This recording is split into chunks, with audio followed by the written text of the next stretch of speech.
Okay, so we'll go ahead and start. Welcome everyone to our next webinar. Today we're introducing a new kind of opportunity. It's a request for technology, or RFT, and this one addresses the problem of grass seeds in sheep fleas. Just as a quick reminder, you can always ask questions at any time during or after the webinar by posting them to the Q&A window. You can access this using the Q&A button at the top of your window on your desktop. So to discuss this RFT, I'd like to introduce Greg Caire, who's a senior program leader and manager of this RFT working in Sydney. From Sydney also, we have Scott Needham, who's the senior VP in partnerships. So Greg, I'll let you take it from here. Thank you, Shivani. So today, for the innovator community, just a quick explanation. We're dealing with an issue which is a very significant issue for the Australian sheep and lamb meat industry, and that's the issue of grass infestation. This request for technology, we're calling it, is a little different to the standard RFI. It's a new term which describes the augmentation of existing technologies rather than just the singular new invention type of process. New invention could be incorporated into the solutions, but it would have to be incorporated in a way that brings the solution quickly to fruition. We're looking at an implementation for this process of within 2 years. And also we ask that innovators look at the sources of their technology, and if the technology in existence comes from a research organisation, a university or a commercial provider, that those things are considered in the application. So once again, we're asking that innovators check the status and ownership of existing technologies to see whether those technologies may be in the final stages of research or development and fairly fresh, or they're mature, or they're a commercial ready solution and the issues surrounding that. We'd ask that for the ownership of technology, of existing technology, that a list of companies and organisations be provided that have an interest in that, and perhaps links to their websites of the technology owners. We're really after what the technology is capable of in addressing this problem of grass seed infestation, what it's not capable of, its limitations, and how usable it would be to the sheep industry in general in Australia and in the world. Now, the problem is basically that grass seeds, when pasture grasses of certain types seed, they then dry out over the summer period and early spring. This leads to penetration into the muscle, the fat, the connective tissue, and even the eyes, ears and mouths of the animals. So it is also a health issue, and it does lead to significant mortality animals if it's not addressed. It's a lethal condition potentially called grass seed infestation, or GSI, we'll refer to it here, and it can lead to sepsis and infection in the animal, and it's a significant issue for abattoirs producing meat, lamb and sheep meat. So Xinova is seeking innovative solutions to decrease the impact of GSI in sheep and lambs. And as I mentioned before, we're specifying the use of existing technologies to both detect grass seeds in live sheep prior to them hitting the abattoir where they cause problems, or early tools that can lead to the prevention of the condition. So the motivation to solve this problem is that it is the most significant issue facing the Australian sheep farming industry. It has a high relative cost in Australia. It's 47.5 million. Now, that may not seem a huge number in world terms, but when you magnify that out to the European and American markets, it becomes a significant issue. So it is a global issue as well as a specifically Australian problem too. It's an animal health and welfare issue, and this becomes a marketing issue for the industry, and also just an ethical issue. Seed-affected sheep also slow down the meat processing lines. So in the abattoirs, they have to be put on what's called a separate chain, and heavy infestation can actually halt an abattoir's operations, costing many thousands, millions of dollars. And for certain markets, the US particularly, and for the EU, it can be an export access issue. For example, in the US, if a single seed is found in a carcass, that container of product would be held and rejected. There are many different problem grass types. They've basically been introduced from various parts of the world and are fairly endemic across the globe in pastures, both sheep and cattle. One of them is called corkscrew grass, and it's a particularly tenacious seed, what's called an awn, which has a sharp head and penetrates into the hide, and then with the movement of the animal within a few days can move into the muscle and cause problems. Other species include Chilean needlegrass, which was introduced to Australia because it tolerates dry conditions, and in a drought year, it's usually the first thing to come up after the other pastures have died off. Wiregrass is another one, again with a particularly sharp seed awn, which causes much discomfort and can cause loss of eyes, particularly to lambs who are closer to the ground. And the final one is barleygrass, which is a grass that grows quite vigorously all over Australia, and it causes those same problems. And finally, speargrass, which is another introduced species causing issues. In Australia, the distribution of grass seeds generally follows the major sheep growing areas. So it tends to be in the southern states. There is an issue in Queensland, but in southern Queensland, which is a northern state. But predominantly it's New South Wales, to the right of the diagram there, Victoria, South Australia, and over in the west, into Western Australia in the sheep producing areas there. This map here just gives you an indication of the distribution of sheep and production areas, and shows how that relates to the previous issue of grass seed infestation. Worldwide, the figures for GSI are a little bit difficult to come by, but essentially it is a global problem. In New Zealand, which has a very, very vigorous sheep industry, it is a problem similar in nature to Australia. In the UK, Scotland, Ireland, Wales and the main island of Britain produce quite a lot of sheep, particularly Ireland, and they have issues with introduced grass seed species. In Europe, it's mostly in Spain, Greece and France, which is about 68% of European sheep production. But there are also significant areas where GSI is a problem: Romania, Germany and Italy, which comprise most of the next 22%. In Canada, Ontario, Quebec, Alberta suffer similar problems. In the US, the main sheep growing areas, Texas, California and Colorado, have significant issues. In South America, Argentina, Chile, Uruguay, and in Africa, Namibia and South Africa.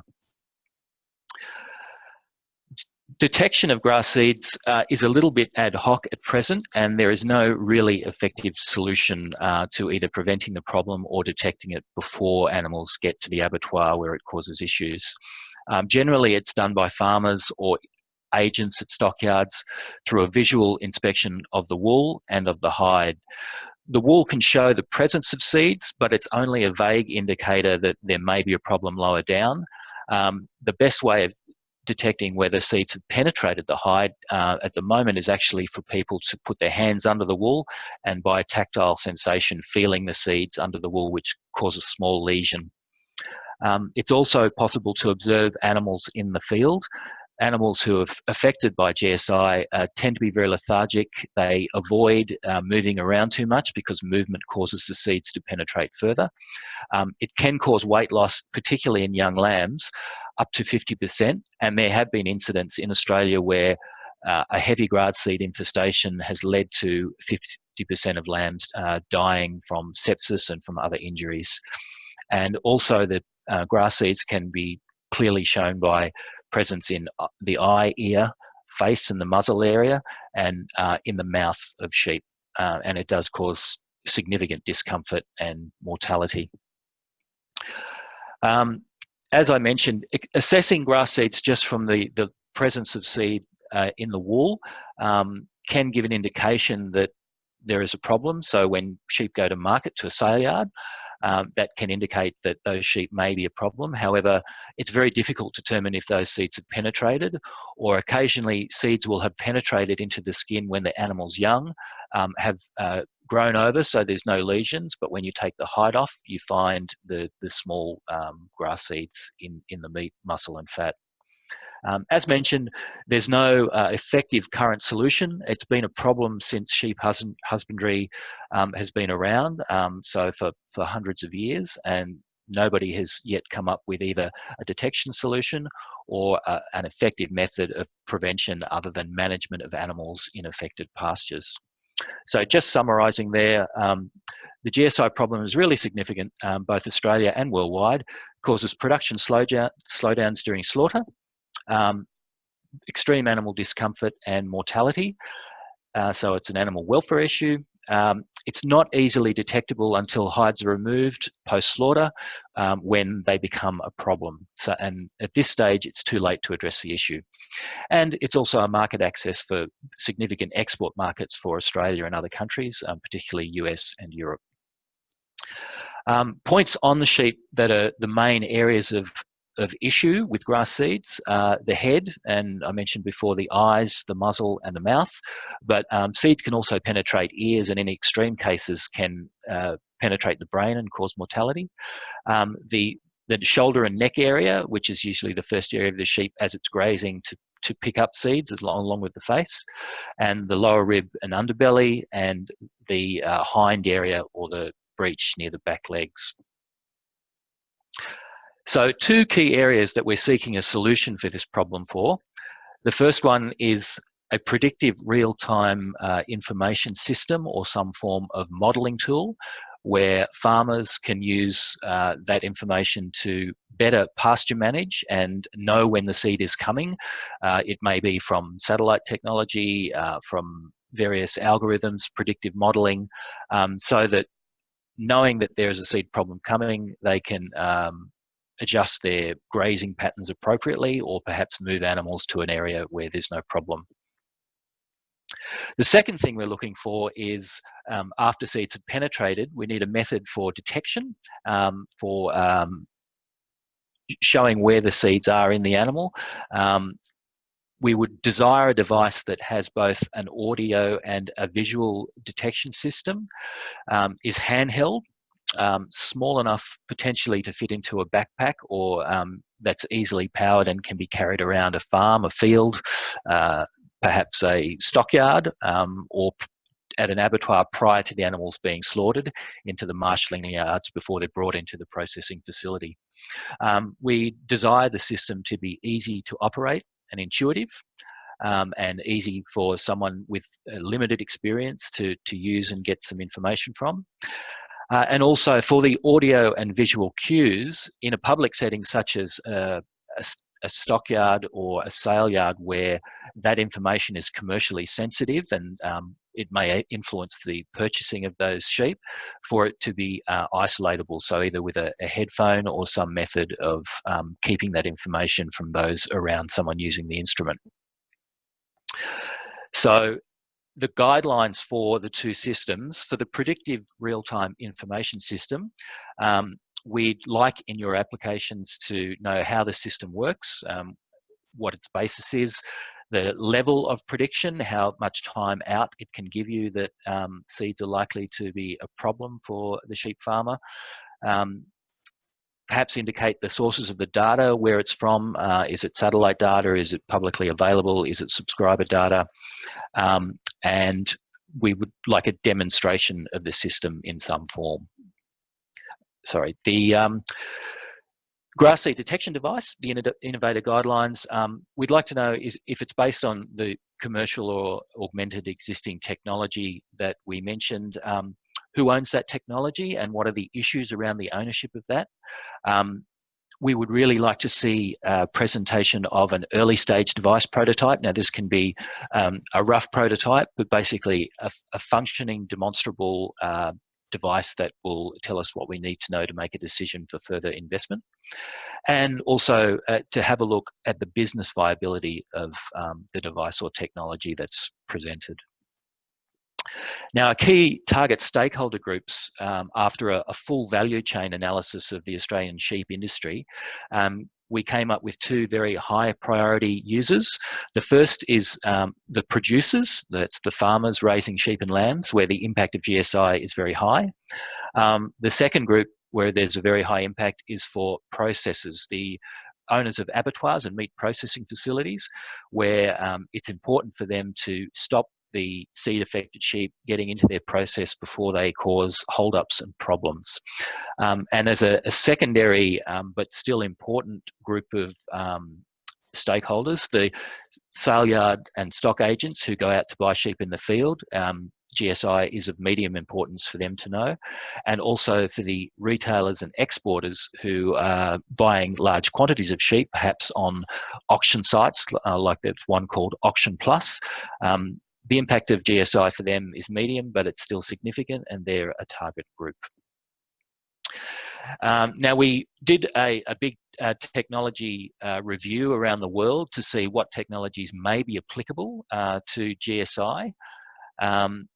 For the pasture and environment management systems, there is a lot of satellite data available, much of it fairly freely available. We could see where a predictive tool could be built from this to give a prediction of when problem pastures are likely to seed, and incorporate this into some form of management dashboard that could be used on a tablet, a smartphone, a PC, for someone on farm with access to a wireless network that would allow them to manage their herds, rotational grazing, to move sheep from problem paddocks to ones that are more amenable to feeding them without getting the problem. We'd also looked at the way animals are tracked in Australia, and this may provide some information which is useful in dealing with the problem. Animal tracking via sensors, RFID, some way of managing and monitoring a herd's movements could give farmers a tool for better managing when they know grass seeds are coming, and so that they can optimise movements to minimise the seed exposure of the animals. Also out there, there's a lot of imaging technology.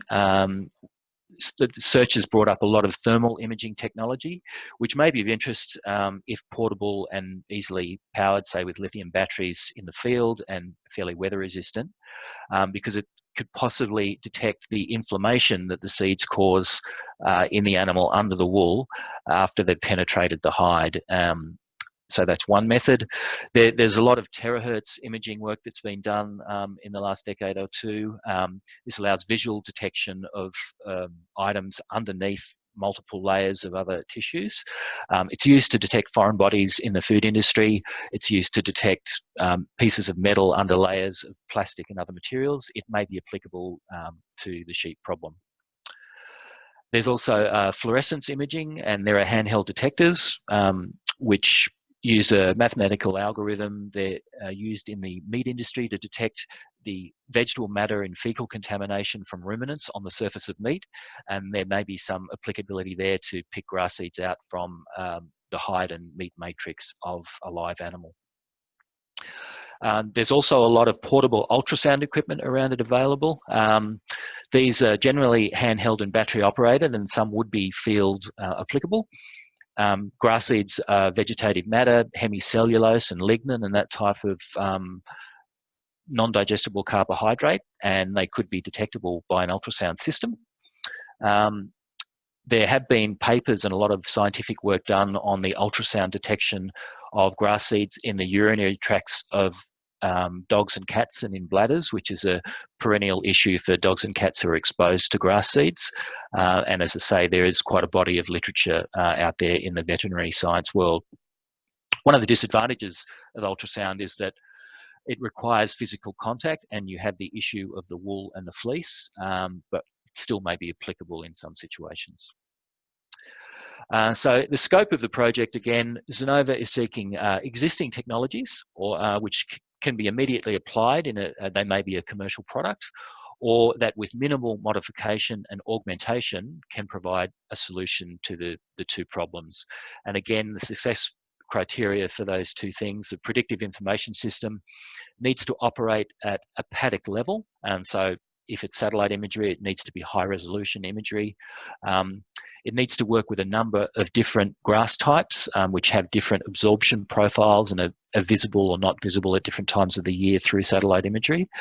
And also it needs to be integratable or incorporatable into other systems used by sale yards, processors, to monitor animals such as the RFID and tracking and tracing systems that are in operation. And cost, it would ideally not exceed the value of current market systems for herders and processors, so not a prohibitively expensive system. For the detection mechanism, again, we would like to have something that has an audible alert. So when it detects grass seeds, it gives you a presence or absence audible alert or a visual alert, and one that is visible, audible to the operator and not necessarily to people standing around the operator. It would be ideal if it could detect GSI between 2 to 3 meters away from the animal, and to detect seeds in those important areas of the sheep, the head, the chest, and the belly area, as per the previous slide.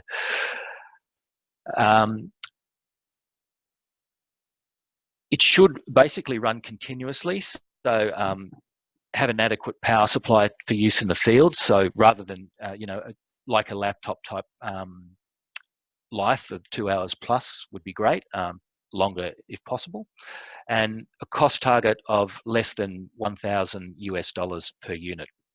It needs to be robust because out in the field, it'd be out in all weather and cold, slightly sub-zero temperatures up to temperatures above 100 degrees Fahrenheit, 40 degrees Celsius. It needs to detect all grass seed types and to be handheld or fit in a backpack, ideally. For this process, for this request for technology process, we're seeking quite a rapid time from prototyping to adoption, and because of constraints with the industry, have a limit of within 2 years. So we ask that innovators consider the technological readiness of any of their solutions. If that technology is owned by a university or it's a commercial device, what stage of development is it at? Is it at concept only? Is it at proof of concept? Is it at early prototype stage, or is it a fully commercialized design? And what are the issues around those solutions? The key issue with this grass seed infestation problem is that there is a real opportunity to make a demonstrated impact. It's an industry that has been suffering this problem for more than a couple of centuries, and to make even a small change in 20-30% change in the incidence would be a significant benefit for the industry and a significant animal welfare advantage. So it is an old problem and it needs a modern approach. What we're suggesting for the project that's out of scope is completely new, untested technology that would take up to a 10-year horizon to develop. So we're not prioritising new, unique, non-obvious inventions at this stage. However, augmenting existing technology with some new ideas is applicable as long as it can be prototyped within that 2-year period. And further on down the track, we may extend the RFT to bring more to the process after the initial prototyping period. And again, time for adoption at less than 2 years.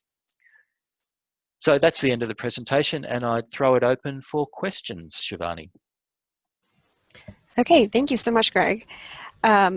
Before I read some of the questions, I also want to point out a couple things. So this is a shorter sourcing period. So I believe this RFT closes on November 5th. So I encourage you to submit any ideas you have sooner than later.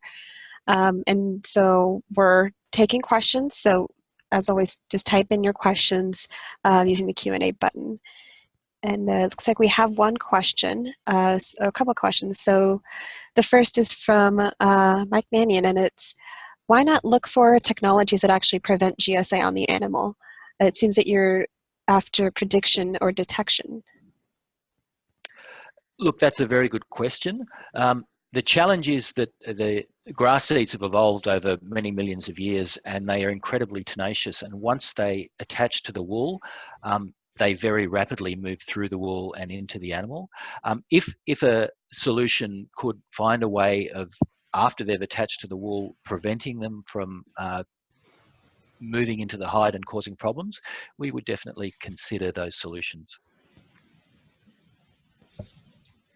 Okay, and our next question is, the target for the handle detector was $1,000. Is that the cost or the price?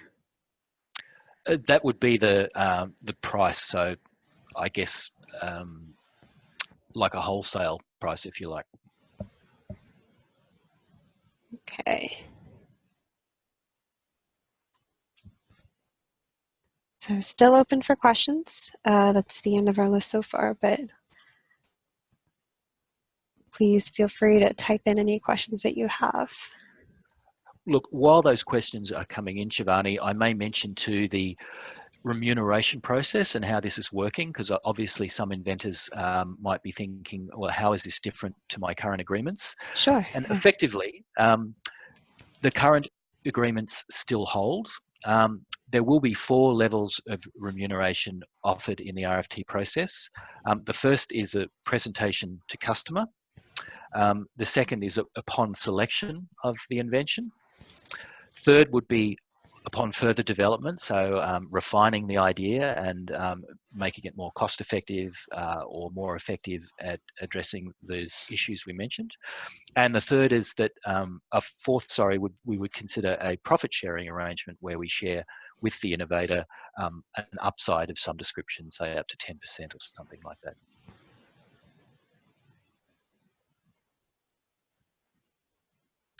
Do we have any further questions, Shivani? Yes, we just got a question from Jack Kim. Is it possible to remove the source, so similar to mosquito prevention? Again, a very good question. The challenge with these problem grass seeds and why they've been a problem for so many years is that they're very tenacious. When there's a drought and your preferred pasture crops die away, these introduced grass species are usually the first to come up, and they're very, very difficult to get rid of. Some of them are actually herbicide resistant also. There have been experiments and suggestions that it may be possible to genetically modify the seeds so that they don't attach, and to use that DNA progression to try and prevent them causing a problem, but they are very tenacious. In fact, most of the areas of the world where these grass seeds have been introduced to have been arid areas where people would like some sort of pasture, but nothing else will grow. And these grass seeds are usually the only thing that can establish and produce some form of pasture.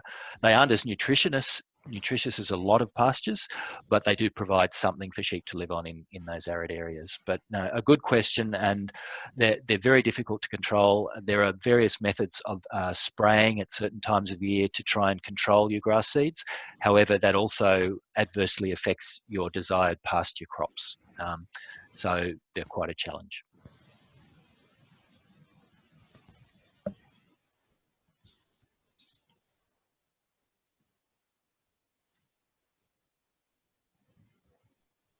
Okay, so we'll wait a minute or two for any more questions. Sure.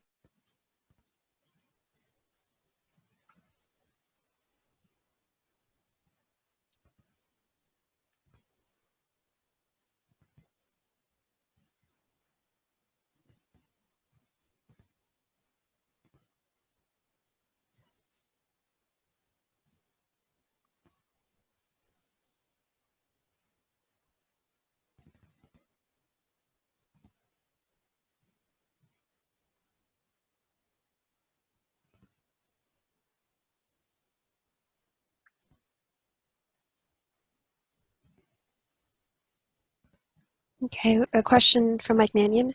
What is expected for demonstration of the technology? Oh, basically, I'll break it up into the 2 systems. For the predictive system, because that's a multi-component system and may involve software and visuals, it would be a proof of concept demonstration of a system that works, that ingests real data and provides, either through an algorithm or some system, some form of predictive tool. And again, that may be further developed, but definitely a working proof of concept. For the device, we would want something, at least an early stage prototype. Obviously, the short window of development time, up to 2 years, doesn't allow for a very refined prototype necessarily, particularly for a physical device, but something that that works and is demonstrably doing the job of detecting seeds in live sheep would be considered a solution.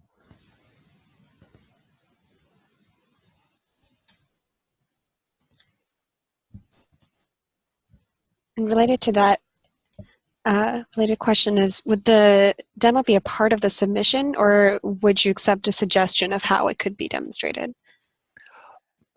Ideally, we would like the demonstration to form part of the submission. So obviously the first stage is the technology solution report, and we look forward to getting some detailed information on that. But some form of demonstration, whether it be a video presentation or some form of demonstration that it can do the job that we're asking, would be what we're seeking. Okay, thank you. The next question, can we remove the seeds in early stage, or do we remove infected sheep from the group? There are several management processes that are recommended by Meat and Livestock Australia for farmers to minimise the effect, because it's very difficult or impossible to remove the effect once you have these seeds in a paddock. Firstly, you can what's called spray top, where you use a mild dose of herbicide just to take the seeds off rather than kill off everything, because of course these grasses are very resistant and you'll kill off your pasture as well as the problem grasses.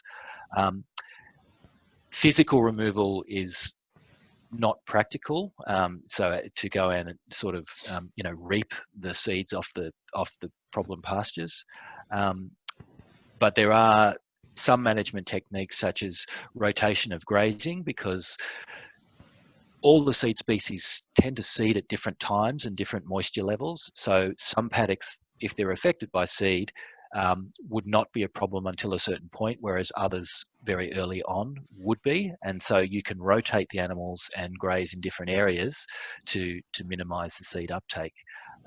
But it is very difficult to remove the seed once it has set or formed.